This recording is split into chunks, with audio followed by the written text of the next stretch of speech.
Alright, hello everybody, this is the Air Aid Lord, and whether you're watching this video because you were referred to by somebody, it was on Twitter, or you just went to my channel and you found it, regardless, welcome to the video. So, the title of the video, a perspective on somebody that I've known for quite a long time. There is really no need for me to get into all the logistics and the backstory of how I met this individual and how I've come to know this individual. I've said my history many times in previous videos. I've discussed it many times in previous videos, but I will briefly try to give you guys an understanding of my history with this individual. Obviously, we're talking about DSP, DarksydePhil, a YouTuber who started doing YouTube back in 2008 when there generally weren't many people really doing gaming stuff on YouTube, as he has said in many of his vlogs and videos. But yeah, I was a fan of his in 2008, and I followed his content throughout the years. In 2011, I met him in person, went to a few conventions with him years after that.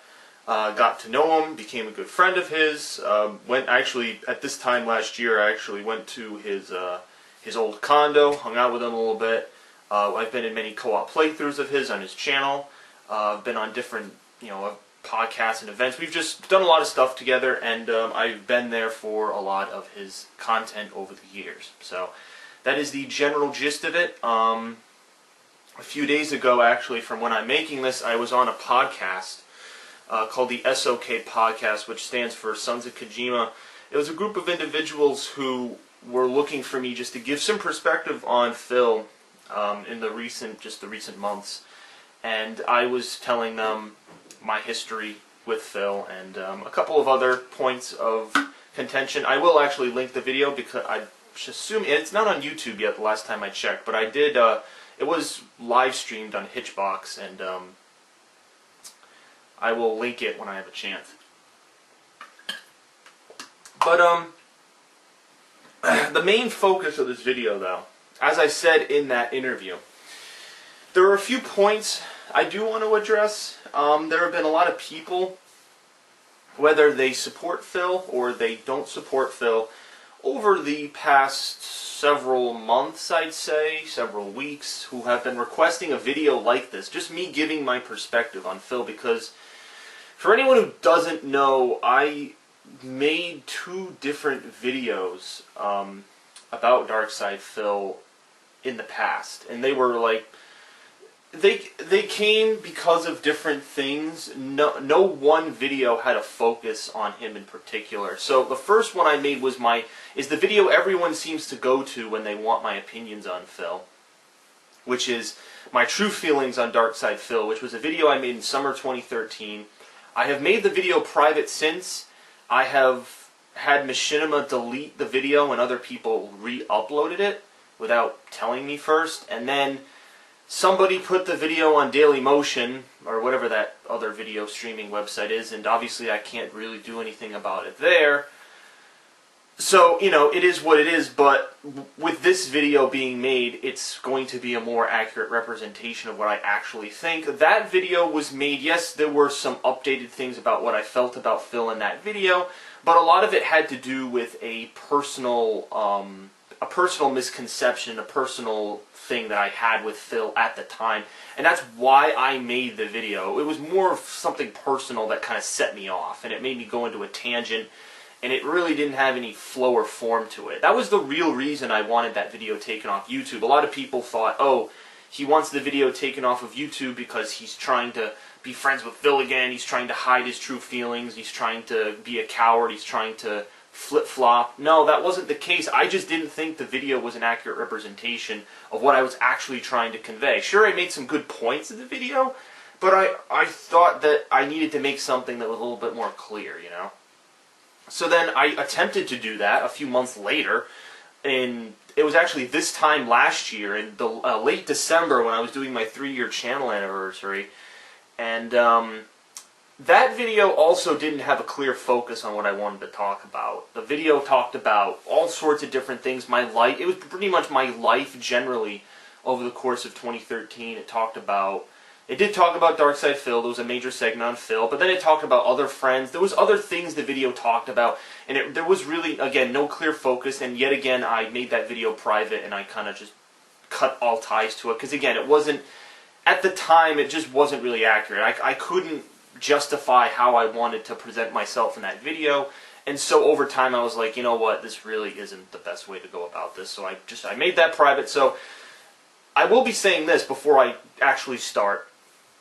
This video that I make right now, I'm not making it private, alright? It's not going down, no matter what anyone says, whether someone supports or doesn't like Phil or whatever, in any shape or form.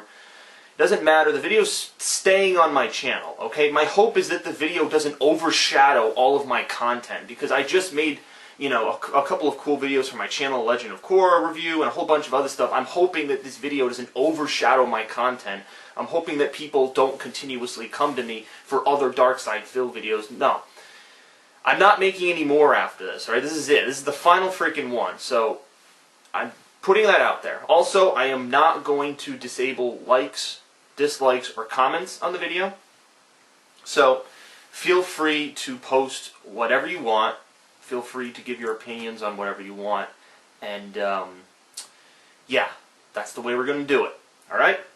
So, without further ado, let's get into the main meat of the video. I've been kind of procrastinating for 6 minutes now, explaining. I needed to get these ground rules out first, just so people understood the general gist of how this is going to go. Okay? And yes, before you comment, this is how I do my vlogs. I point it at my TV screen because it's easier for me to kind of explain what I'm saying. The camera, the way my camera works, the surround, the way the voice picks up my voice, or the way the voice picks up my voice, the way the camera picks up my voice, I prefer it because it sounds louder and more vocal, so that's why I decided to do it this way. Anyway, the main focus of this video obviously is going to be DarksydePhil, but it's going to be Phil in 2014. Okay? Just what the way I've seen his attitude shift in his channel, the way I've seen him handle his content on his channel, what I think about it, where I think he's going to go in the future, and whether he will be successful or not on the current path that he's on. And I will be mentioning certain events that are well known throughout the community by people on Twitter and YouTube. People have asked me about these issues in prior months, and I will elaborate on them in this video. Okay? Where's my controller? There we go. I hate when my fucking thing does that. Alright. So basically what we're going to talk about, first, I want to bring people back to something that Phil said in January of 2014. It was a New Year's resolution video, and he said in the video, alright, and if I really want to, I can, in the description, I can link these videos if I really want to have evidence. A lot of people like it when there's direct evidence. As long as the evidence is truthful and not tampered with or messed with for other people's purposes, as long as it's 100% factual information. So if people would like that, I can link the videos. But the video I'm going to reference is a New Year's resolution video, where Phil said in the video he had been dealing with a lot of hate and backlash on his channel for a while, and he made a video saying how in 2014 he wants to focus on the games, because he figured that in the past it was the games and his commentary and his kind of demeanor on his channel, that was what brought success into his channel. That's what got him views, that's what got him subscribers, and a pretty decent fan base, a dedicated fan base, might I add. He figured that since numbers, his numbers were kind of dropping, he had made big changes with live streaming and direct capture. He figured that he had spent a lot of time focusing on the negativity. I've said this to my roommate, if there's any two words that Phil uses more than any word in the entire world, it's the words positivity and negativity. I mean, he has his little his DS positive movement, but anything he talks about it in terms of being positive or negative.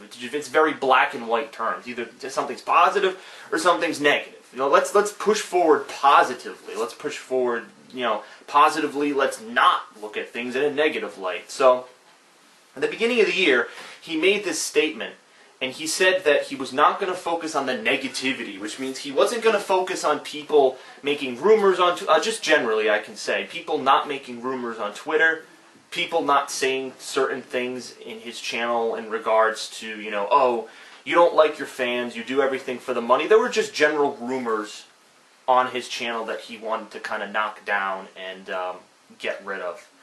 And he didn't like people talking about those things on his channel, and he wanted to not focus on them. Well, that's the gist I got, because, you know, I watched the video, and I also, when I went over his house, I suggested to him, I said, dude, why don't you apologize to your fans? Because there's obviously a lot of people who are upset with you, for one reason or another. You know, whether you're right or wrong, it doesn't matter. You need to apologize to these people and let them know that you care about their viewership and that you don't want them to leave because they were dedicated in the past, and you're not trying to make enemies, you're not trying to burn bridges, you obviously don't want to have this negativity, so why don't you apologize to fans and try to start over, have a new mindset, a new attitude, and that'll kind of bring you into a new light for your YouTube channel, okay?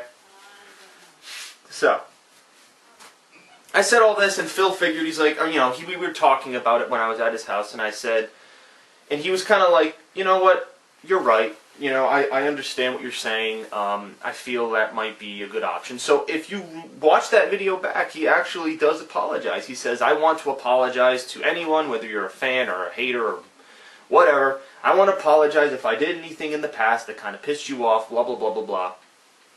And I was like, oh, good, you know, he's taking the advice. Alright, sorry about that. I had to jump cut it because my camera actually ran out of battery. So, anyway, basically the general gist of the video that Phil made during his New Year's was that he basically wanted to get rid of the negativity, and he wanted to push on positively. Again, those two big words that he uses, and he wanted to focus on the games. And for me, I thought that was a good approach. I was like, you know what? Alright, if he does that, you know, if he ignores everything that people are saying, if he focuses on his gameplay, and he actually does good at his gameplay, because think about it, I mean, many of the main complaints that people have about how he sucks at games, he's a hypocrite here and there, but for me, him sucking at games, like, that's not even the biggest problem. Like, you know, if you're good or bad at video games, that's just something that you adapt over time. I mean, it kind of is confusing that he's done this YouTube thing for so many years, and he can't, you know, he hasn't really, you know, quote-unquote improved. Again, I don't know. In some cases, it's because he's rushing through a playthrough, or it's just because, you know, he's just not good at the game. So, you know, whatever it may be. And, you know, there are some games he does decently at, but, you know, I think, you know, all those this is how you don't play videos, people generally don't like the fact that, you know, I mean, I think it might be because people just they think it's funny. I mean, again, there are two, and I'm going to say this in the video later on, but there are two types of people. In terms of the haters, and I don't like to use the term haters, because haters isn't really an accurate word. I don't know, critics, I'm not sure what word people would like, because I know using the term hater or troll makes it seem like that their opinion doesn't matter. If I use the term hater, it's almost like I'm lowering someone in status. Oh, your opinion doesn't matter, so therefore you don't have a say. My say is greater than yours, and, you know, that's the way it is. That's not what I'm trying to say, really, but, you know, there are two types, and I just need to distinguish between them if I'm going to move forward with this video, because there are, whoever's watching this video, there are two different standpoints you can have on Phil, to be quite honest. You know, there is, the first is the person who just likes to be a cyberbully, the person who does not want to see any type of change come from Phil, the type of person who would rather see Phil homeless without his job, without any job, the person who has no interest in helping Phil out of the position he's in or offering any constructive criticism, and being just doing mindful stuff, or not mindful, just hateful stuff for just no apparent reason, stuff that really does not help anybody, and it's just a waste of time. And, you know, the reason it's a waste of time is because your words aren't affecting anything. Like, it's either to attract attention or it's just to attract people who share your opinion of hating on this person for just no reason. If there's no reason to it, it goes on just for the fact just to hate someone. Again. Okay, so there's the other type of hater. Sorry, it's really fucking loud out there. I don't know why. I probably filmed this video at a bad time. But the other type of hater, or critic, or term that I want to use not to generalize anything. The other type of person is the person who actually does want to see some type of change come from Phil. They make these tweets, they say these things, they have these opinions, they hold these grudges, but they do so because they want to see someone improve. This is a guy that they feel deep down isn't a horrible person, but has done some pretty crappy things, and they think that this person, Phil, obviously, should be held accountable for his actions, and I tend to lean, obviously, I lean more towards that group. I don't support cyberbullying or harassment because, I know what it feels like to be harassed and bullied in an online and a real environment. Regardless, it is not fun for the person who is receiving the hate and the bullying and all that crap. It's just, again, that kind of behavior doesn't really help anyone. It's not going to solve any problems that you might have, and I think that there are, again, different ways that people can do this.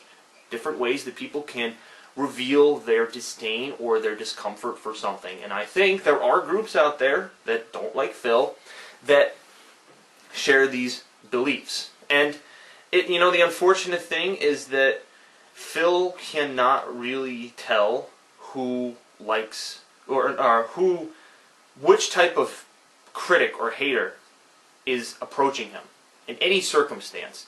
And it's, because obviously on Twitter you're limited to 140 characters, and oftentimes Phil has, and Phil has said this in videos, that he cannot identify every single person who has a grudge against him, because, according to him, he's very busy playing his games and maintaining his channel and doing stuff in his life, that he basically cannot accurately figure out who has a beef with him and who doesn't. I think the best way he was able to figure out who did and didn't have a grudge with him was on Hate Live, when he used to take live callers. There were some instances where people who had problems with him came on and voiced them and talked, and, Phil even mentioned that that was a good way of going about it. Now, I'm not sure if, now that he is off of Twitch, I'm not sure how he handles live callers. I've heard that he doesn't have them on his show really at all, and I'm not sure if that was a result of people just causing drama and spurting nonsense at him. And, again, that kind of cyberbullying harassment, if that was what people were doing on his hate live calls, I'm pretty sure it crushed his spirit in wanting to have more callers. Like, if he's dealing with people who aren't there to try to help him out of any situation. So that's one side of it. Now, I've deviated off a little bit. I just wanted to discuss the people who have, problems with Phil. I did want to address that as a separate section, but to go back to the section I was originally talking about, where Phil said in the beginning of 2014 that he wanted to focus on the positive, which was his games and his content, new ideas and new stuff that he was willing to do, moving to Washington, which he did accomplish through whatever means. Again, nobody really had, it's his financial info is his info alone. I know some people brag on him because he does spend money a little rash, like, it's a little rash. Again, nobody has any accurate proof of, what he's spending. No one ever has those records, but, stuff such as a $3,000 computer, and I think some expensive capture software for the Nintendo 3DS to do captured gameplay for that. Is that kind of stuff necessary? I mean, obviously, maybe, yeah, the new computer's necessary, but $3,000, like, I mean, I was able to buy mine for, like, $1,400, and mine runs fine. Like, I mean, I know that I'm not trying to do crazy 1080p, 60 frames, play the game, do this, like, I know that's not really what I'm doing, but, you know, I've got a good processor, I've got a fast computer, can video edit, can do lots of stuff, and mine was half the price of what Phil paid for his, so it's kind of, I don't know, I think, I mean, especially if you're moving to a new state and you have, you know, your mortgage and you have other things to pay off, I don't know, adding a $3,000 computer onto that can be a little baffling to fans, and maybe that's why some people had some confusion, but then again, if Phil's able to afford it and he's managing his money, then I guess that's his business. But from an outsider perspective, I suppose people are confused, like, well, where are these funds coming from? If you say you don't have money to pay for this, you know, you've talked about your back and other financial problems, you know, where is the money coming from to pay for some of the more expensive things that you want to do for your channel? Because it seemingly just comes out of nowhere in some cases, and people are confused about that. But, again, back to my original point about Phil's attitude for 2014. So he said in January that he wanted to focus on the games. He wanted to focus on the games, he wanted to focus on the positivity, DSP positive 2.0 or whatever, 3.0, whatever number we're on at this point. He wanted to focus on positive things in his YouTube channel and playing games, having fun, you know, not being some sort of big YouTuber who edits videos all day. He wanted to basically still have his individuality and have, you know, good retention. I think he obviously wants on his channel good retention rates. And, yeah. So, did he do that? In 2014, did Phil hold true to the promise, his New Year's resolutions? You know, many people make New Year's resolutions, and it's kind of been generally accepted that most people, you know, have problems or struggle with their New Year's resolutions, but did Phil accomplish his? Well, I'm not sure.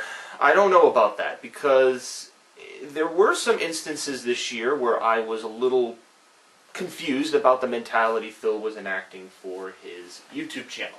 And I obviously cannot bring up every single instance, so I'm not even going to attempt, because this video would be like 3 hours if I tried.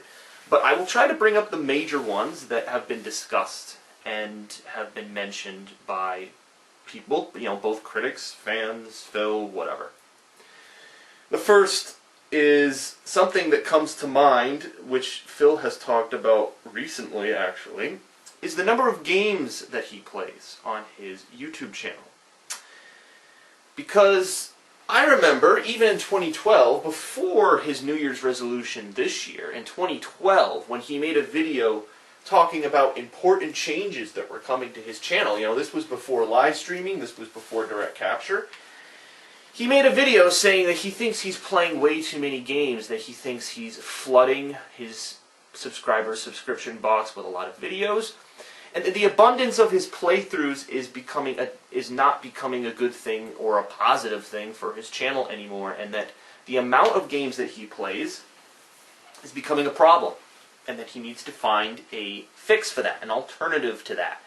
And I have to give him credit, because in early 2013 he actually did some series like Retro Replay, where he played classic games and actually didn't play some new releases, because he figured that he's going to try to stick to his changes and make quality gameplay instead of just flooding people's subscription boxes with gameplay that kind of seemed rushed and videos that, you know, just didn't show much quality just because he was trying to have so much quantity in them.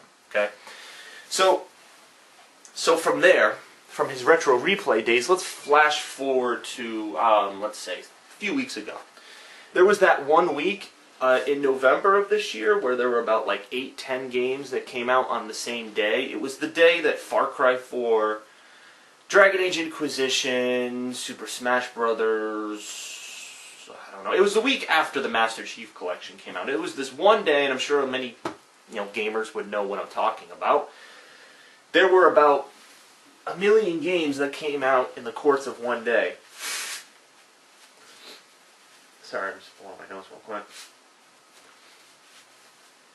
There were a lot of games that came out, and I remember Phil's week in preview where he discussed, how am I going to juggle all these games? You know, what am I going to do? I agree with him. It's kind of stupid that game publishers release these games on the same day. But, it happens. So how is someone like Phil going to handle a change like that? Well, for me, I was kind of hoping that he would say, all right, let's only choose, I don't know, let's say 4 or 5 games. Let's choose a couple of games out of the major releases that have come out. And you know what? Out of these games that I choose, I am going to try to make, quality gameplay. I'm going to try to, be on time for my streams. I will get to that point of contention that people seem to bring out constantly. And I'm going to try to make them the best quality that I can, right? That's what I was hoping. That's what I was hoping. When I saw all these games coming out and I saw Phil's weekend preview, I was like, I hope he handles it that way. That would be staying true to the promise that he made back in 2012, and it would help reinforce his New Year's resolution about staying positive and making quality gameplay and avoiding negativity, right? Well, didn't happen like that. Phil, unfortunately, tried to juggle every single game that came out on that day. And, there were some exceptions. He didn't play Assassin's Creed Rogue, and he played Unity instead, so there were some games that he skipped. But for the most part, Phil tried to play every single game that came out on that day, and he tried to juggle them. And some of the games were really long, like Dragon Age Inquisition, and, they required a lot of his time. And I think he got to the point where even now he hasn't finished some of these playthroughs, and I have begun to see in some of the videos the quality suffers. A perfect example of this is his Halo 2 Anniversary playthrough, where I'd say the first couple of parts were pretty decent. He was getting into the game, having fun with it, kind of joking around, making some jokes and laughing and having fun. But towards the end, there were a couple of missions towards the end where he blatantly skipped. He skipped them. He was running past all of the enemies. Because at that point, this was in December, the Master Chief Collection had come out a month prior, so Phil was already way late with this playthrough. So I figured, and this is my assumption of what happened. Phil figured, you know what, this game, it's been a month since it came out, I need to finish it, there are so many other games that I'm juggling, I need to finish this game, you know what, fuck it, screw fighting these enemies, it's not worth it. The game's on normal. On normal difficulty, you can get away with running past the enemies because, you're not taking as much damage, and there are stages where you can run through the game. So he said, you know what? Screw it. I'm going to run through, and who cares? I need to get the playthrough completed, and so what kind of thing. Well, unfortunately, I don't really think that made for great gameplay. If you watch those parts back, for me, being a fan, like Halo 2 being my favorite first-person shooter ever, and again, and I'm not saying this as a fanboy of the franchise. I know Phil has said in the past, fanboys of the games that I play always attack me because of this and that. I don't think it's so much that. For me, I was pissed off because the quality of his playthroughs were suffering because of the quantity of games and videos that he was making. It was like we were back in the 2012 days where he's constantly uploading footage. And to make matters worse, he's actually running with less time than he did in 2012. Because at least in 2012, he had the camera, so he didn't live stream. So he kind of had his own schedule, and nobody knew about him showing up late when he was starting. He was actually, I think, in my opinion, very efficient in 2012 with how he handled, lots and lots of games, recording them just with his camera. But it seems like, and people have noticed this on Twitter, there seems to be a pattern of Phil. I've seen a lot, like, oh, I'm late to this stream, I'm late to this, I'm late to that. Oh, sorry, I'm 30 minutes late. Oh, Hate Live is starting 30 minutes late, I'm apologize. Oh, this is starting late, this is starting late. Well, it's okay if it happens every now and then, but from what I've seen, following Phil on Twitter and just checking my Twitter every now and then, seems to happen a lot. Phil seems to be apologizing on Twitter a lot for being late. Okay? And I don't know why. Maybe it's because of something personal that just keeps coming up. I have no idea. But especially announcing it on Twitter, that's just more bait, and it pisses people off. Because people, if you're going to have these positive changes and push through your gameplay, and you want to be all about the games, you need to be on time to your streams. Plus, if you're trying, okay, even though I don't think he should be doing this, if he's trying to play all of these games that are coming out in such a short period of time, don't you think it would make sense for him to be on time to the streams so that he has the maximum amount of time to play the games? Like, he spends like 30 minutes talking on the pre-stream. Again, all of this time ticks away, ticks away, ticks away. So then he only has a few hours to play a game. Like, I figure he could have been done with a game like Dragon Age Inquisition, which is a really long game. I figure he could probably be done with it if a lot of, being late and a lot of the pre-stream nonsense and, the quantity of games that he's been playing, I think if that was cut down, I honestly think that he would have beaten the game by now. And it's funny because Dragon Age Inquisition won Game of the Year for the VGAs. Like, of all the crappy games that came out in 2014, it's 2012 is almost done. It's the 20th right now, or not 2012. 2014 is almost done. And Phil usually does his Game of the Year awards. Well, if he hasn't beaten Dragon Age Inquisition and it's a Game of the Year contender, how can he really give it an accurate score if he hasn't done all the content for it? I don't know.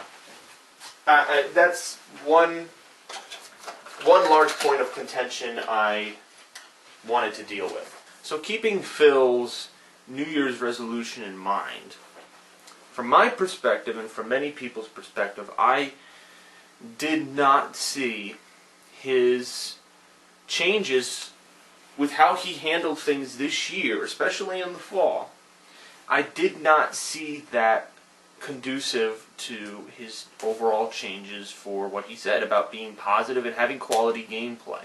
Because at this point, okay, just thinking logistically at this point, people on YouTube, because there's so many people on YouTube, it's going to be the quality of your videos that people want to see, not the quantity, okay? I think the days are gone when quantities of videos outdid other mediums, like other forms of putting content on YouTube, okay? I don't think flooding subscription boxes is really the best way to go nowadays, okay? I really think that it's putting more quality into your videos, and that's why the bigger YouTubers, only put out a few videos, but they spend a lot of time with those videos and make them into something, big and amazing.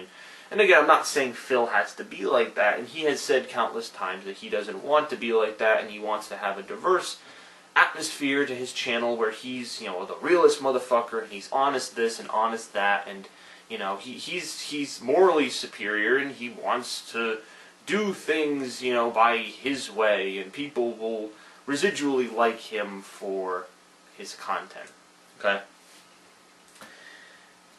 So that's in regards to the first point. Now the second thing that happened this year, in regard to his content, alright, happened in terms of live streaming on Twitch. And if you guys watched any of the previous videos I made on Phil, the ones that I made private, that I mentioned at the beginning of this video, I mentioned how I never really agreed with I never really agreed with Phil's decision to stream on Twitch.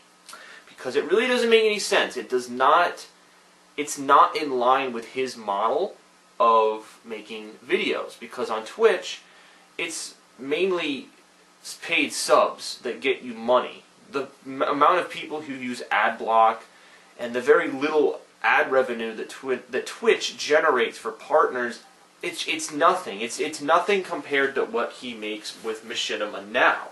And I honestly thought that when Phil picked up direct capture, that what he should really do is only do direct capture. Like, don't do live streaming. Like, just do direct capture and upload the same videos that you were doing before, but now they're direct capture. Because the truth of the matter is, and I've said this analogy before, if somebody were to want to watch Phil's playthrough and they look on his Twitter and they say, oh look, there's a link to a live stream I can watch.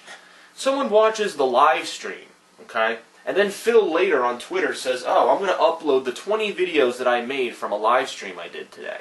Well, if there's 900 people on the stream, what reason do any of those people have to go back on your YouTube channel and watch the videos that you put up?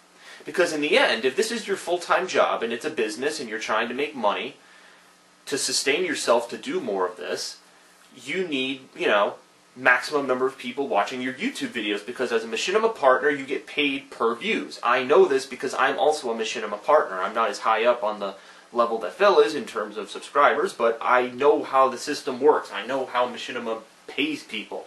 Every month, it's a check, and it's based on views. Total number of views divided by a certain currency of money, and then that's the payout that Machinima gives their partners. For me, looking at this from afar, I cannot, in the past, I couldn't justify live streaming. For Phil specifically, I couldn't justify Twitch. Over time, I was just like, this is taking away from his views. He has to be having a view drop. He has to be having a pay cut. In addition to the pay cut he got 2 years ago, he has to be having a pay drop from this live stream YouTube kind of war. It's almost like a war. Two places of content, now they're clashing. Like, people are residually not going to watch the YouTube content. Oh, that's my magic fucking remote that did that.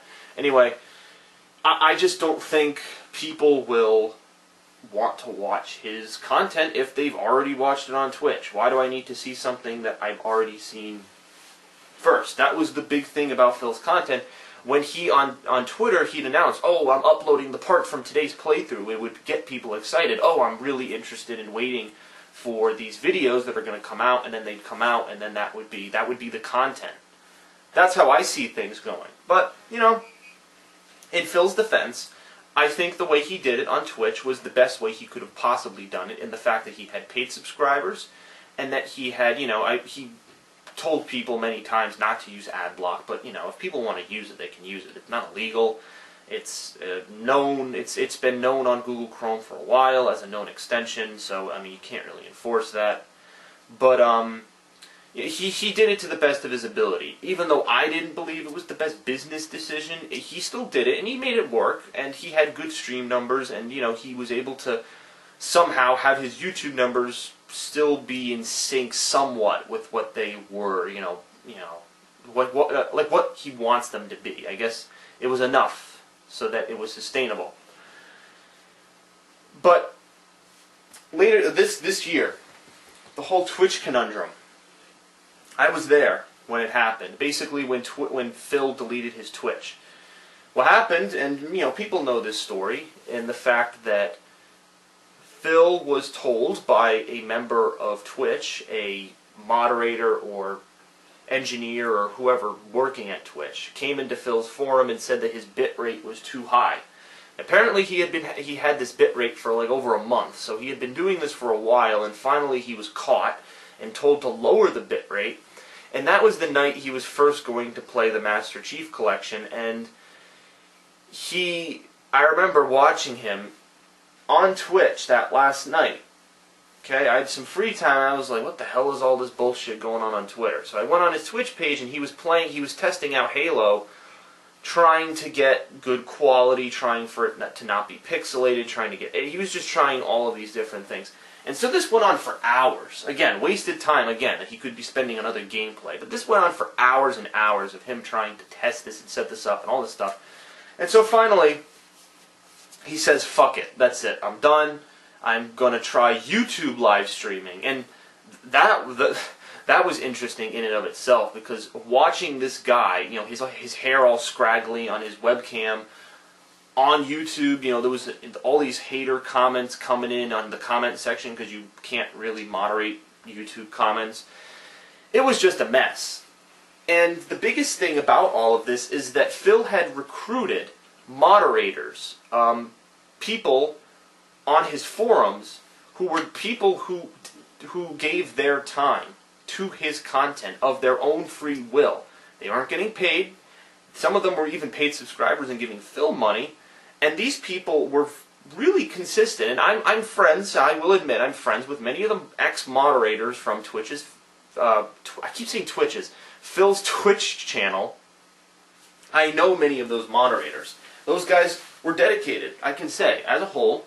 you know, maybe not all of them, but most of the moderators, you know, I don't want to start naming names, but some people know, and a lot of the moderators were dedicated. They gave their time. They watched his streams. They were consistent. They policed. It was almost, they were almost like unpaid interns. They were like working for free to maintain this chat, which was important to Phil's side of doing things on Twitch. That's one of the biggest pluses to doing stuff on Twitch, is that you not only stream live, but you have live reactions in the comments, in the chat, which adds to the immersion of the gameplay you're offering on Twitch. So these moderators had given a lot of their time. Ever since Phil started live streaming in early 2013, you know, moderators came and went, but there were some that were very consistent towards the end who were known people. A lot of the fans who weren't moderators knew these people. They were all good friends. They chatted, they talked, and I think it blindsided a lot of these moderators when Twitch just went down, especially, okay? I don't know how many people know this, but prior to Twitch going completely kaput, a few months prior to it, I received a few emails from people saying, "Oh, TheAireaidLord, if you're a moderator," because I used to be a moderator on Phil's Twitch. They said, "TheAireaidLord, if you," one of the mods said this to me. I forget what his name was, but one of the mods approached me on email and said, "If you're going to continue moderating for Phil on Twitch, you need to go to his King of Hate forums and go to a special forum section where all of the moderators are learning new rules, they're talking amongst themselves, and we're trying to find cool ways to, you know, integrate stuff into the community, find the moderators who are really into the only the, like, I guess Phil was trying to weed out the right mods. You know, who are the mods that are really into my content, who can really put themselves on my channel for extended periods of time and watch the chat and kind of be there when I need them to be there. Like, if I do an impromptu stream, will there be moderators there to help me?" Okay? And there was a secret forum on the old King of Hate forums that existed, you know, last month at this time. On those forums, there was a section for only Twitch moderators, and I obviously was a part of it because I used to be a Twitch moderator.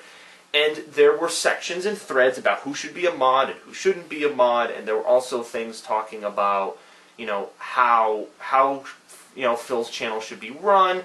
There were multiple discussions, and I believe, okay, according to Matt Beachy, who I have Skype conversations up on my computer at the moment, according to Beachy, there was a rule that Phil had, or I think it was the mods had with Phil on the forums, that if anyone was to be banned, I think on the forums, I'm not sure if this was banned on Twitch or on the forums, it could have been both or one of them, I'm not entirely sure about that. But basically, if Phil was to want to ban someone on the forums or on Twitch, that he had to consult with the moderators first. Okay? And this is coming from this is from Matt Beachy, who was one of the administrators along with Hazard on the old forums before they completely crashed. Okay?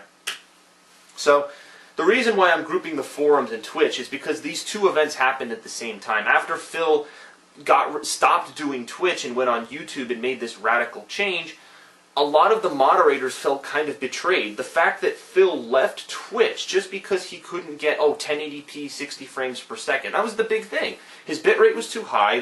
He was asked to lower it, and he was angry that he couldn't have 1080p 60 frames per second. Now, just a quick comment on the 1080p 60 frames per second topic. Can we all just, for a moment, consider the fact that this is coming from a guy who used to film with a camera? The guy who used to film with a camera and put out immense numbers of videos, and who still does put out large numbers of videos. This is the person who now cares. It seems like he cares more than above all else in terms of his gameplay. He cares more about 1080p 60 frames per second than he does about having what he does in the game. It's about how he conducts himself in his commentary, how he moves about the game. That's what should matter most. It shouldn't be about the quality, okay? Shouldn't be about the quantity, okay? Shouldn't be about the live streaming. Hell, you could even fucking film your stuff with a camera like I'm doing now just for this one vlog, and you could still have successful content. And you know why I know that's true? Because in 2010, your pinnacle year, which is, you know, mostly agreed upon by your fans, that 2010 was your golden year, that your formula worked when you only focused on your commentary and your gameplay and how you conducted yourself in the game. When you only focused on those factors, that made all the difference. Focusing on the trivial stuff has no real effect in the long run. Sure, there are people here and there that might like it, and sure, it makes sense to keep up with the times. Obviously, with the Xbox One and PS4, it makes sense not to be in the archaic age where you're still filming with a camera. Yeah, I understand. It makes sense that you have to not be a dinosaur and you have to catch up with the times. I completely understand that. But when it gets to the point where there's a sacrifice being made, and there are people, critics, quote-unquote, who are telling you that that sacrifice is going a little too far, and then your attitude about it is to not course-correct. Instead of course-correcting, you push back. You say, no, you're wrong. I want to do it this way, and I'm going to continue doing it this way, and if you don't like it, then tough shit, because in the end, it's my content, my rules, I'm the dictator of my content. I've heard him say comments like this, I'm the dictator of my content, I do what I want, it's one nation under Phil. Like, I've heard him say stuff in a jokingly manner about those kind of comments. And the thing of the matter is, yeah, sure, you can do what you want with your content, but in the end, it's the viewers who are paying you. All the people who watch your content, those are the people who matter, okay? And those are the viewers who you should be caring about the most.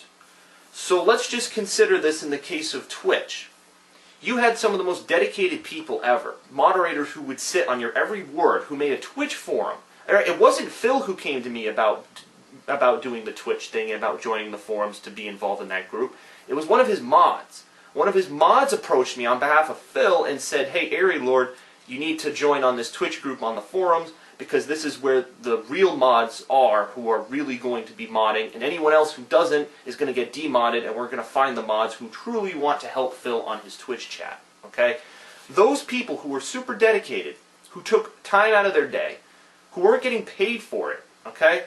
These are the people that you want watching your content, because these are consistent viewers that are consistently making you money on a monthly basis.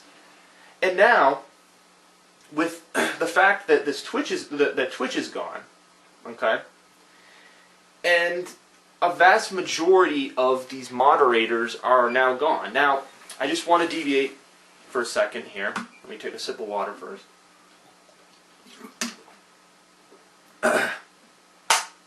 I do want to deviate for a minute.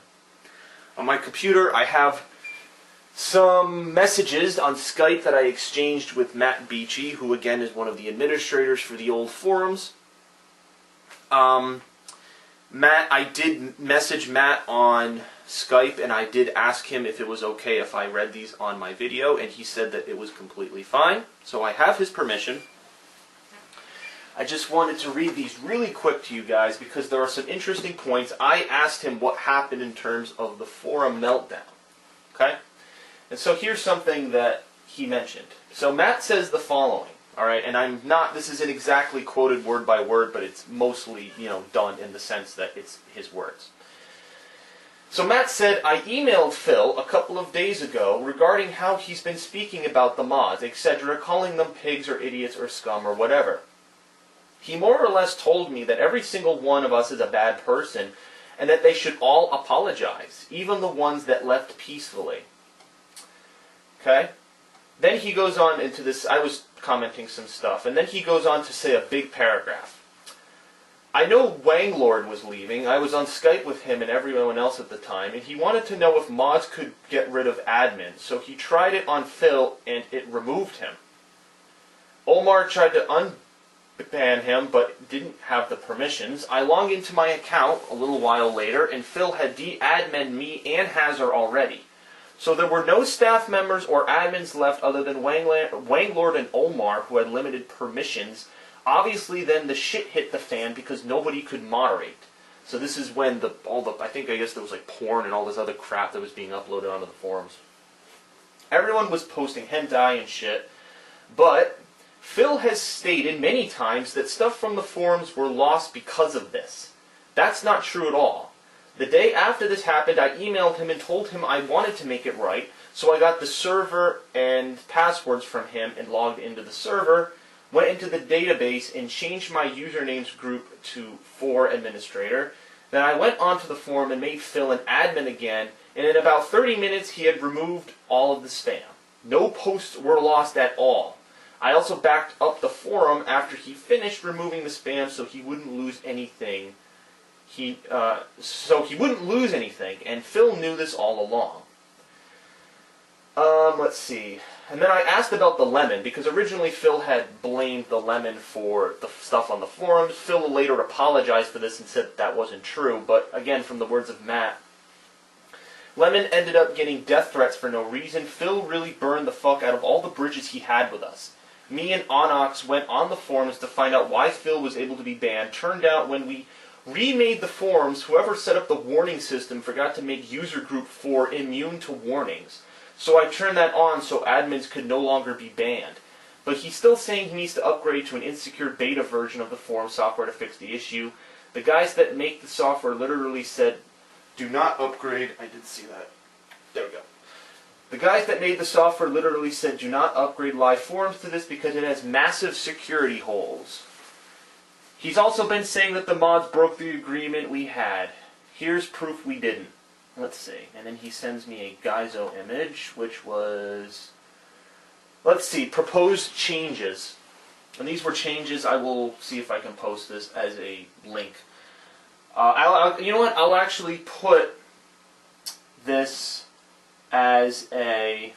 I'm going to screen cap this, and I'm going to put this in the video. I'm going to overlay. Instead of seeing this right now, I'm going to overlay this, okay? But it says, I won't close threads except for... I won't ban anyone that will request... I won't ban anyone, but will request people be warned banned appropriately if I find something offensive. Honestly, this isn't a change, as I have no idea how to ban someone anyway, but it's another positive... Oh my god. It's another positive check balance system. Alright, so I'm gonna supply this. I'll see if I can... I can save this image as I'm actually doing it right now. But by the time I am done, you will have seen this already. Okay. Let's go back to the Skype conversations to get the last of the information. How are we doing on time in this video? We're good. So Beachy said that literally everything Phil's been saying, and so this is at the time that the forums went down, he said that everything he's been saying is a lie and everyone is lapping it up.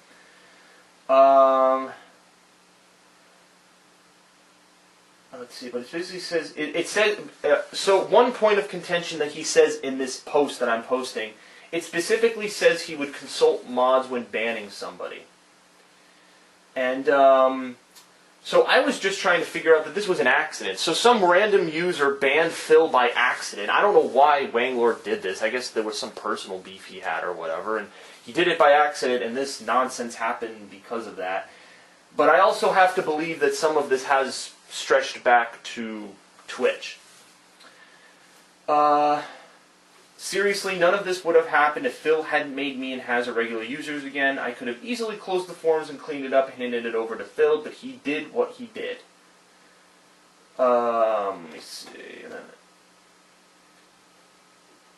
So, me and Driblet were in contact before I left, and I told him I was leaving. He said he would too, and I think he told other Twitch mods and I were leaving, so they quit too. And then Beachy says, I was an admin since 2012, so I was always involved. Let me see. Hazard wanted the experience, that's why he was an admin, and he was pretty good at it. Let's see. He was publicly accusing Hazard and Lemon, and including me. It was none of us, so he makes us all regular users. TheAireaidLord bans him. Lemon posts Phil's profile pic of him banned. Phil accuses Lemon of doing it. Well, he happily let me fix the forum, but he continued saying the website was fucked in public, like he could open the website right now and it would be perfectly fine, but he's saying it'll be down for weeks and stuff. He's playing the victim card as much as he can. Phil's more or less completely fine with me and Hazard now, but I'm not happy with the way he's treating the others. So yeah. And I'm not the guy who would ban people who talk about Phil, but I wouldn't want him to do the place to go. Frankly, I wouldn't want him to get involved at all. Maybe minus if he downgrades his forum, he could say where to go if you want a medial community, but I doubt he would. He's not on great terms with most of his old mods. And that was pretty much the end of our conversation on that. So, what I can gather, just to generally sum up what I read, okay? Basically, the general gist is that some random user banned Phil by accident because there was a security loophole in the system, and then this kind of went out of control, ending up in the forums getting completely wrecked. And for whatever reason, it happened around the same time as Twitch, but I think people had ill feelings. I'm thinking, in my opinion, that a lot of this happened because of the ill feelings towards Twitch. Now, one thing I have to say is, again, I have Matt's words to go off of, okay? But all I can say is that I don't know if Phil didn't accurately, if he consulted with Matt or not. The rules that I posted up, I had the image as a still image. If you want to go, I'll put the time mark if you guys want to go back to it. But if Phil was breaking any of those rules that he had in place with his mods, I must ask why. Did he think to himself, well, I paid for the website, it's my website, I can do what I want with it? Was it kind of just him taking control on the spot? I'm not too sure really what happened. But again, I feel like, again, this goes along with many of Phil's rash decisions, to be quite honest. But to me, like Matt said, he burned a lot of his bridges with these people that were super dedicated to his forums. And I don't understand. And he calls them children. Oh, they acted like children. And I'm thinking to myself, like, dude, how do these people act like children? Like, these people were super dedicated to you. These people helped you, banned people, maintained your forums, read your rules, went to forums, emailed other members. These people were dedicated. These people were mature people. These people weren't children. Okay? These people were, some of them friends of mine. I knew some of these people personally. Like, it's just disappointing to me that so many people are gone. This doesn't help your community because, again, people associate themselves with other members. They associate themselves with their friends and people that they have interests with. Okay? And I do remember a comment that Phil made in terms of his chat, where he said when people were attacking him for it, he said, oh, you don't go to my content to talk to your friends or to use the chat. You should be watching my content for me. And if you're going to my content for any other reason, then there's a problem. Okay.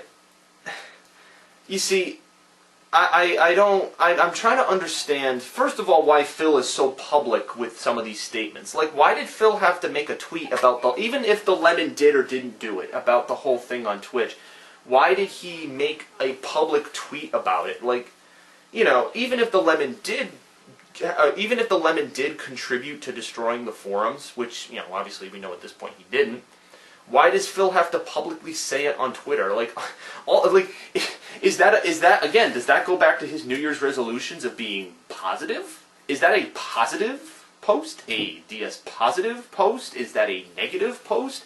Do you really think people are going to positively respond to him calling out somebody by name on Twitter?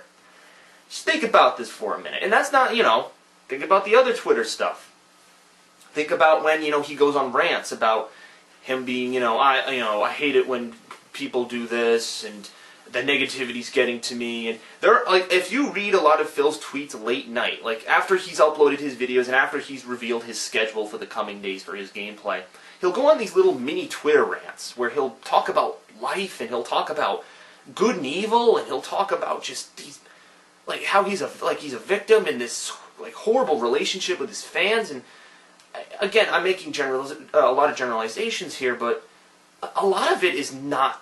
Again, if you want to talk in terms of positive and negative, a lot of these posts that he makes at night on Twitter, they're not positive. They're very negative, actually. And for me as a viewer, if I'm following Phil on Twitter to get information about his content, I'm looking at these tweets like, like, what? Like, holy crap. Like, you know, I'm just here to watch a guy, if those are the type of people he's aiming towards, I'm just the guy who wants to see a guy play games. I didn't know this guy was, you know, this angry about this, and he has all these arguments about that. Like, people don't want to follow someone just to have them spew drama. I mean, Phil has said many times, I'm separate from the drama. I'm separate from the negativity, like he said in his New Year's resolution video again. And has he been consistent? Has he been consistent with that? With the Twitter posts? And with making public statements trying to blame people, whether they did or didn't do something? I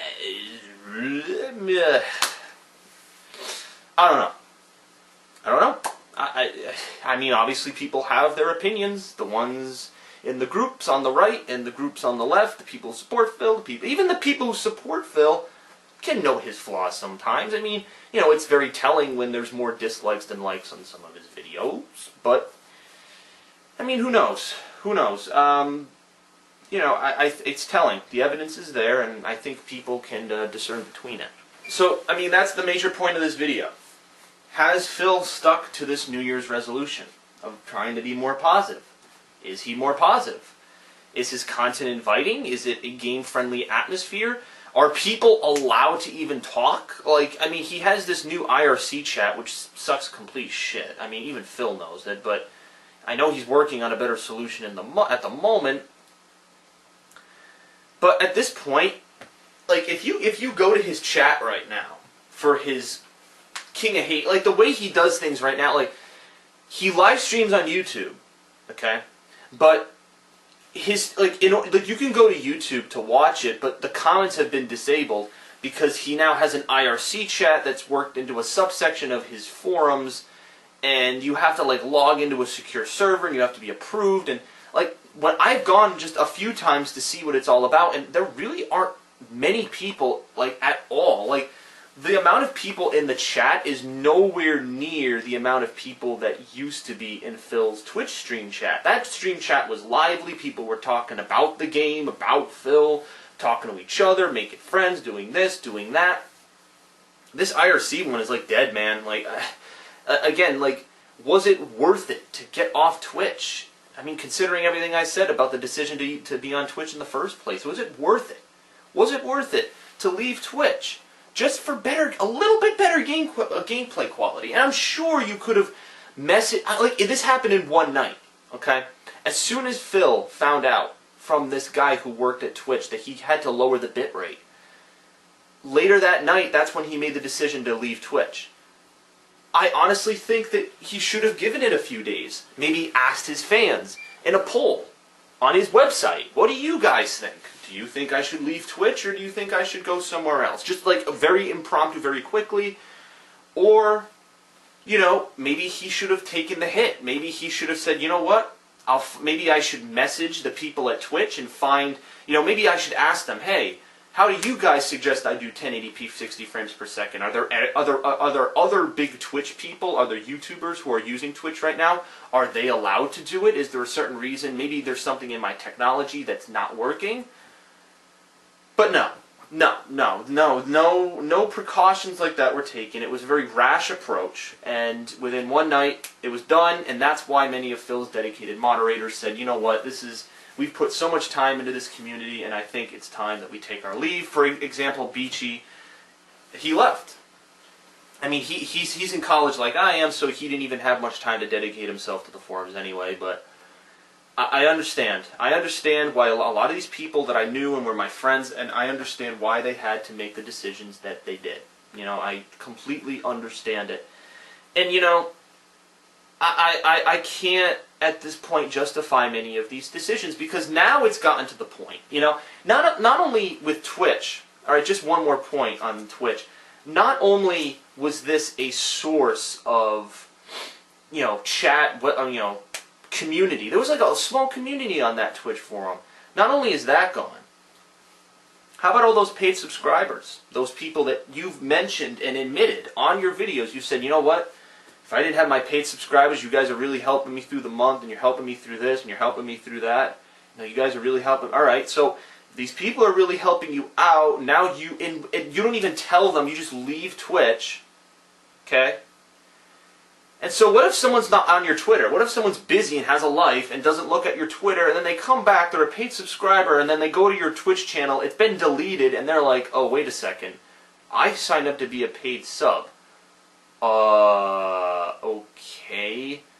What if someone became a paid subscriber the night before Phil quit Twitch?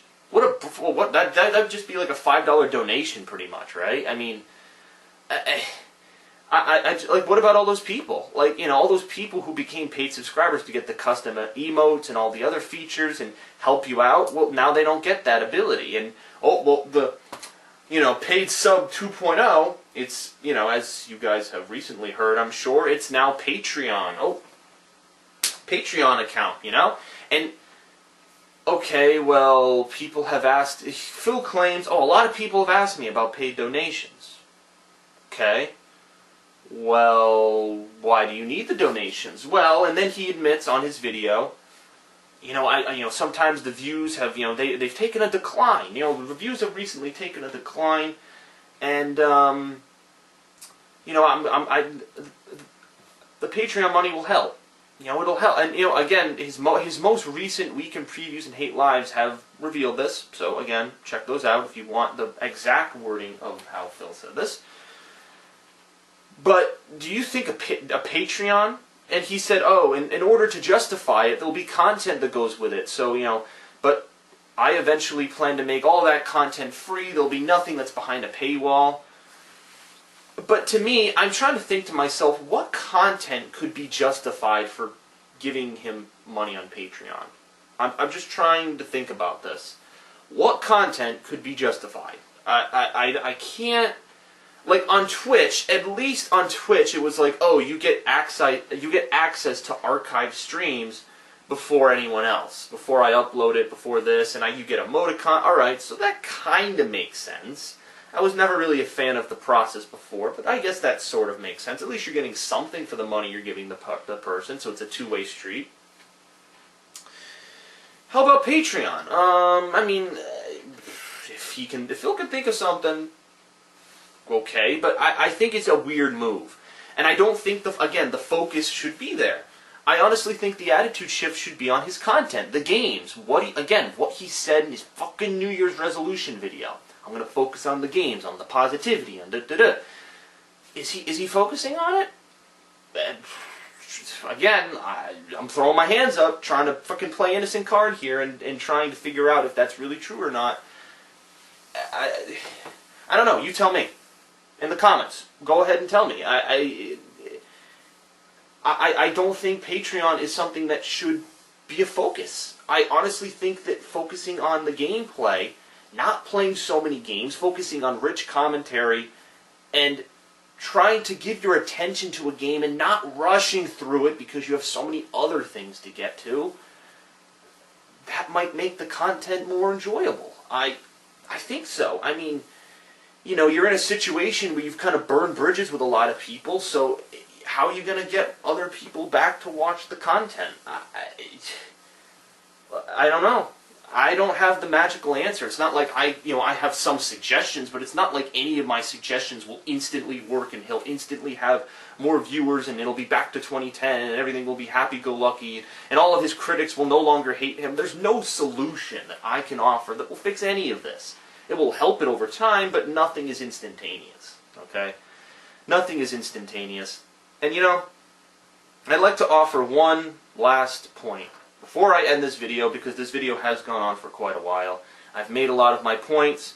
I wrapped up a lot of the main things that have happened these past couple of months that people have been discussing. One last point.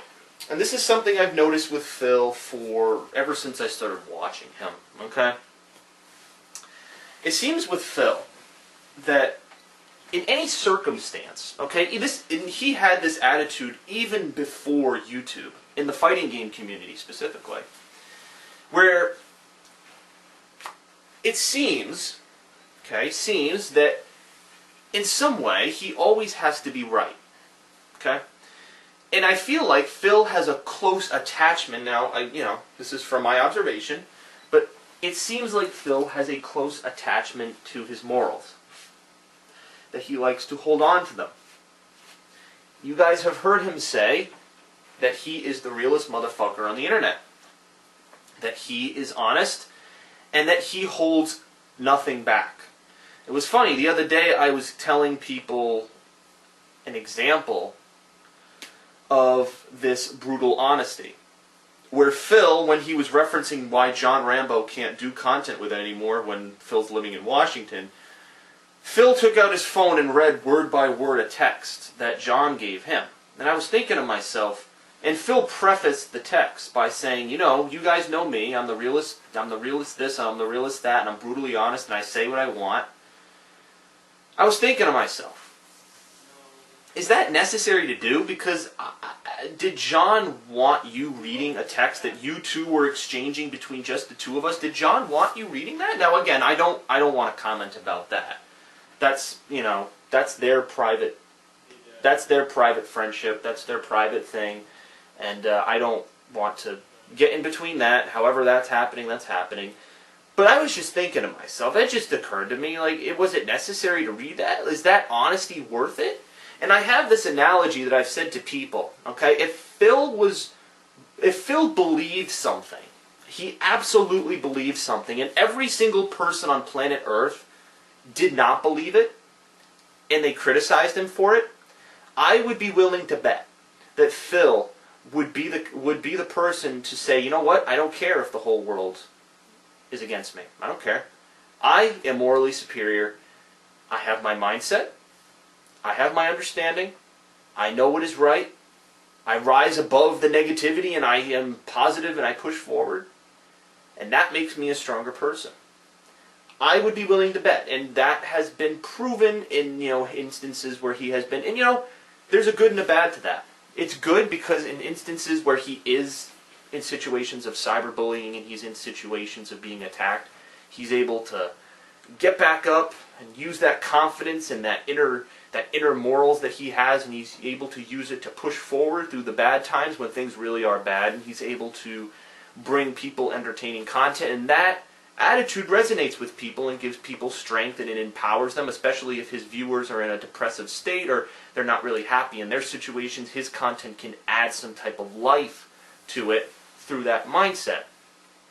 But there's also a negative to this mindset, and the fact that it creates a situation where Phil never has a filter, okay?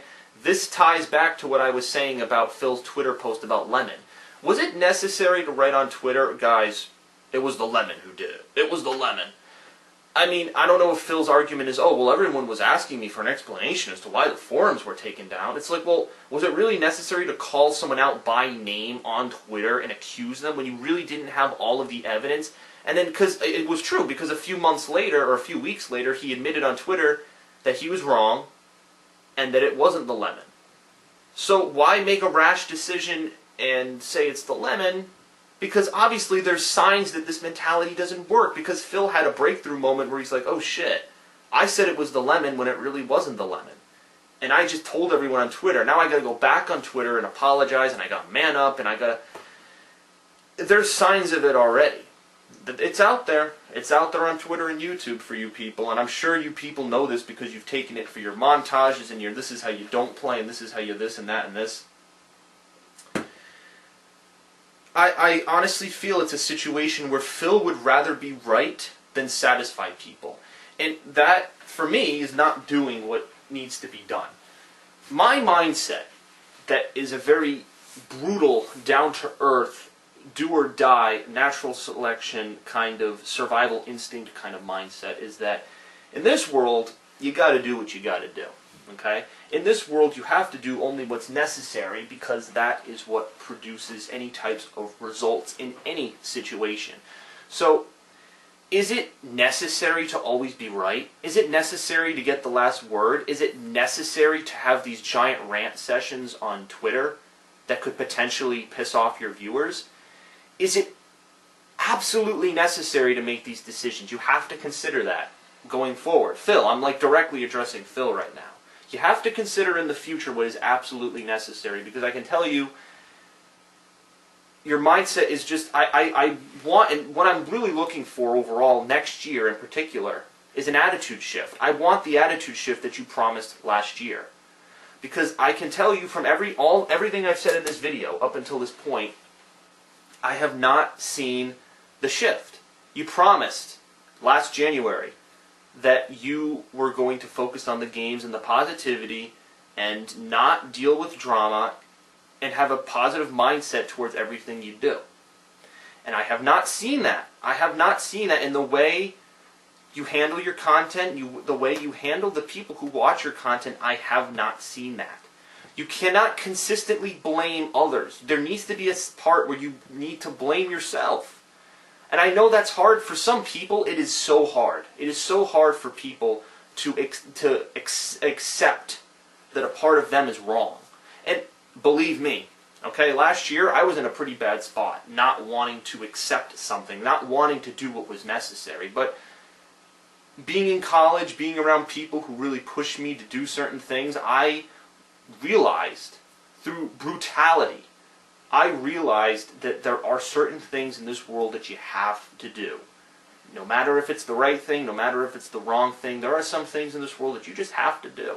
Because if you don't do them, there are consequences, okay? And you're already seeing those consequences with how people are retaliating and how people are acting and the number of hate videos. People have spoken to how you've acted, okay? And I cannot say for certain if you're past the point of no return, because there are many people out there who will not accept you, who, regardless of this video, regardless of any video, regardless of this, there are people, even if you do have this attitude change, which I'm hoping you do, some people might not even care. People might ignore that, may ignore all the facts, and might say, you know what, it's done. I don't care. I've moved on. And that might be a major consequence of not doing what's necessary with your content, okay? What's necessary for your content is doing what you have to do, okay? Worrying about 1080p 60 frames per second, worrying about the small details, that's not necessary, okay? What is necessary is worrying about the people, the direct people who watch your content. It's worrying about how you present yourself to people. How would you, if you weren't you, how would you respond to yourself? You being, like, let's flip the tables. If you were the fan and you were watching another YouTuber, and I know you don't have experience with this because Phil has admitted that he doesn't watch other YouTubers. He doesn't have time, so he doesn't have experience looking up to someone, following someone, seeing someone's mindset and their attitudes and their internal, struggles kind of bounce up and down like a wire graph. How would you see yourself if the tables were flipped? How would you respond? How would you put things into perspective? I think that, look almost like a look yourself in the mirror kind of mentality. I think that's what you need to do. And there are things in this world you just have to do. Okay? It's that pushing yourself. And I honestly think that'll make you a stronger person if you can push yourself to that level where you do things that are necessary. And you know what? I'll give you some credit, because there are some decisions you've been making or plans that you've been saying that you're going to do that are good, positive things that'll be good for your content, like the reintroduction of Project 7. That's a great creative, even though it was kind of, the old series was a bit cliche and some people had problems with it, I thought it was a cool creative series back in 2012, back in 2010 when you first started it. And I think reviving the original concept will be a really great thing for your fans and viewers, and I think that will get some great attention around your content. I think that is a great thing to do for 2015. I think focusing on unique projects like that might be something that will be great for your content. I totally agree. I totally think that that is something that will help your content. But my main point of contention is the gameplay. How you handle your gameplay, your playthroughs, your amount of uploads, because we're looking at a pretty hectic gaming season in 2015. There's 1 million games coming out in the spring and in spring leading into summer. I don't know if anyone knows, there's just so many games that have been delayed and now they're all coming out in the spring. So, how are you going to handle them? Are you going to handle them like you did this past fall with all the games that came out on that one day in November, or are you going to try to mix it up a little bit? I don't know. The future is unwritten. We shall see. But I just needed to get these points across People have been asking for many months, ever since I made my old videos. They've been wanting a follow-up, something that's more accurate. Obviously, this video might be outdated in the future because the topics about the Twitch collapse and the forum collapse won't be as relevant. However, I think the thing that will always be relevant, that has been relevant for Phil ever since he started, is the attitude. And I think doing what's necessary and having that attitude is what will propel him in the future, and he wouldn't even have to do Patreon if he had this mentality. I believe that. That might be debatable, but I believe that. I believe that if he had this mentality for the future, I believe that could be the case. Okay? There are just, again, like I said, there are things you have to do, and you don't think twice about them, okay? There might be some brutal things that you have to do, all right? Even things that you don't want to do, okay? But in some regards, you have to, okay? For so long, you didn't want to be the guy. Think about the change, the camera to direct capture change, and this kind of even reflected this mentality. You said to people, it's time to make a change. Sometimes you got to do what you got to do. I remember you said that to people when you went from camera to direct capture, because that was what was necessary. Okay, that was a change that you probably didn't want to do.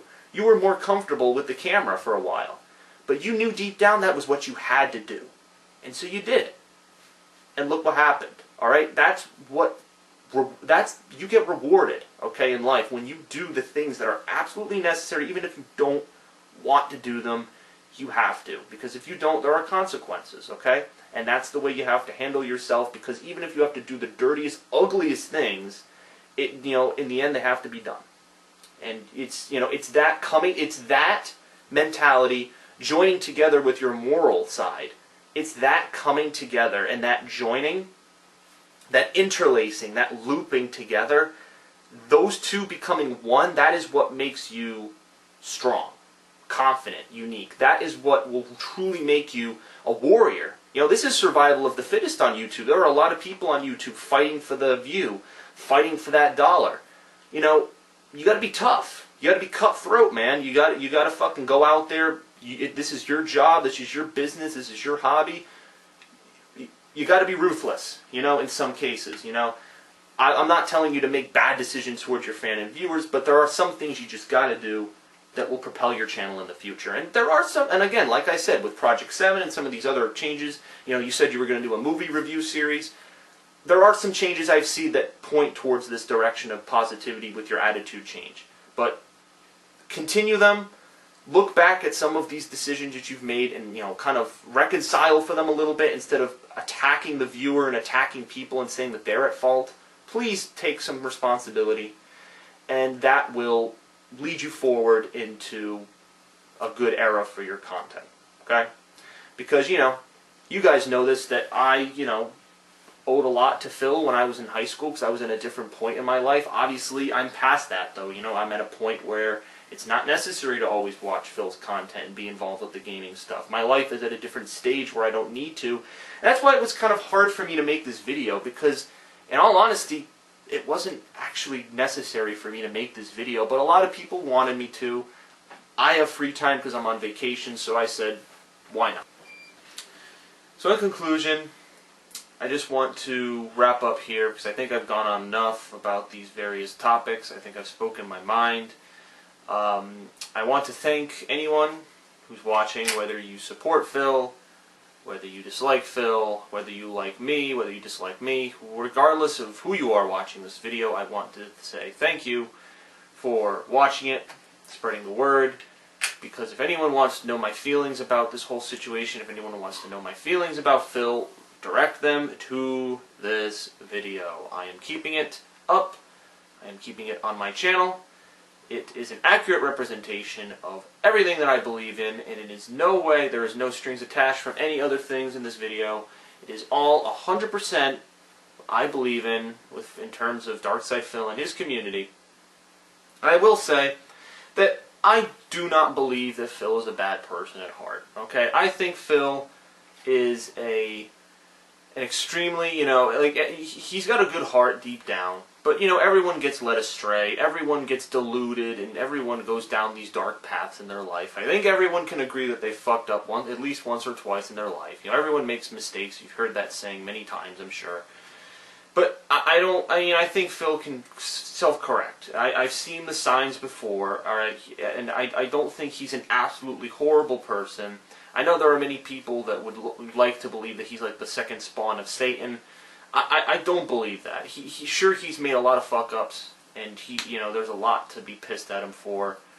But I'm hoping that what I said in this video is, he can use it if he ends up watching. I'm sure people are going to link him to it and he'll see it. But I'm hoping that he can take some criticism and not think that it's just hate. This is not a hate video. This is not spewing hate. I'm hoping that he can understand it and move to a different era of his channel. I'm really hoping that that is the case moving forward. I would like to make one final request before I switch off the video and throw it into Sony Vegas so I can edit the whole thing and put it up on YouTube. I would like to make a request that in the future people leave me out of this drama. Okay? I would like people to leave me out of this from now on. I want out. I said this to the SOK podcast that I was on last night. Or not last night, I think it was 2 nights ago. I want out. I want this to be done with. I want to forget about this whole, or not necessarily forget, but I want to move on. Alright, I seriously want to move on. I have been involved in this for a while. I've been involved with people tweeting me and messaging me on YouTube about what my opinions and my feelings are. People have retweeted, and anytime I tweet Phil, people say, "Why are you tweeting Phil? Why are you doing this? Why are you doing that?" I would appreciate it if people would keep me out of the DarksydePhil stuff from now on. Okay, I will still generally see what he's doing from afar, but to a certain extent, the intensity to which I was once involved in his content, it's over. Okay. The co-op, I think at this rate, I don't know, I'm too busy to generally do co-op with him. Like, unless I'm on an extended vacation like I am now, it's too difficult. So, I think that era is over. And, I take the line, of, that wouldn't be necessary for me. And I almost take the line from The Walking Dead. What was the line? You can't go back, Bob? Basically mine, you can't go back. There's some things in the past you just got to leave in the past. And it's not like I'm leaving the online world. It's not that I'm leaving the online world completely. I still do many creative things on my YouTube channel, but I do it in a different way now. I think it's more that I understand it. There's an acceptance with what I understand with my channel, with the online world, what it means. There's an acceptance all around with it, and I just would like people to respect my wishes, that, do not come to me saying, "Oh, did you hear what Phil did?" I'm sure I'm going to see it on my news feed, home feed page on Twitter anyway. So, in the future, I would appreciate it if you would leave me out of the DSP drama.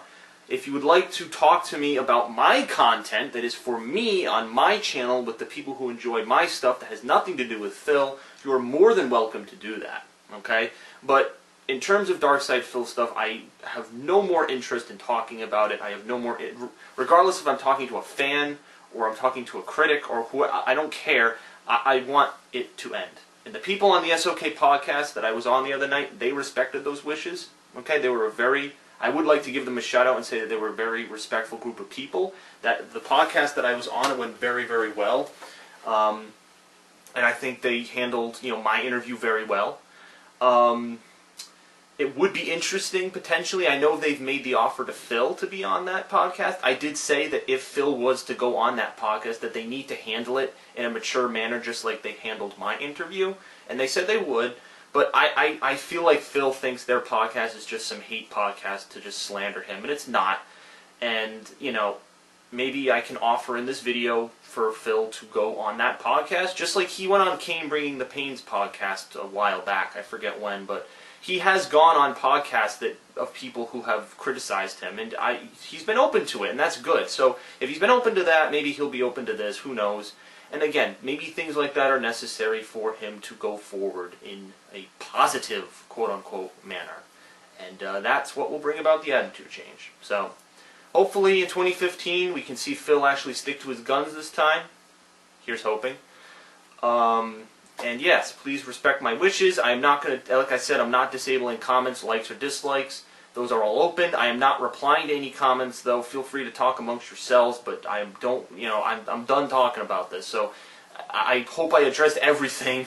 I hope there wasn't like one big topic I missed and everyone's going to be like, you missed this. But again, yes, I know there's probably many things, specific DarksydePhil things I didn't talk about. But I wanted to talk about the main lingering things that have been going on lately in 2014 as a whole. Okay, I've talked about things before that in other videos, so I've talked about the pertinent stuff, maybe there's some other, frivolous, random thing that I forgot, but the main stuff is here, alright, and that's what's important, and, I'm sure there is something out there that might have slipped my mind, but it's fine. I got the points. My main point has come across in the video, and that's what matters, okay? So, thank you very much, everybody, and I will see you guys later, if you are a fan of my content or not. If not, then I will see you on the Twitterverse or somewhere else, I'm sure. Alright, see you guys. Thanks for watching. Peace out.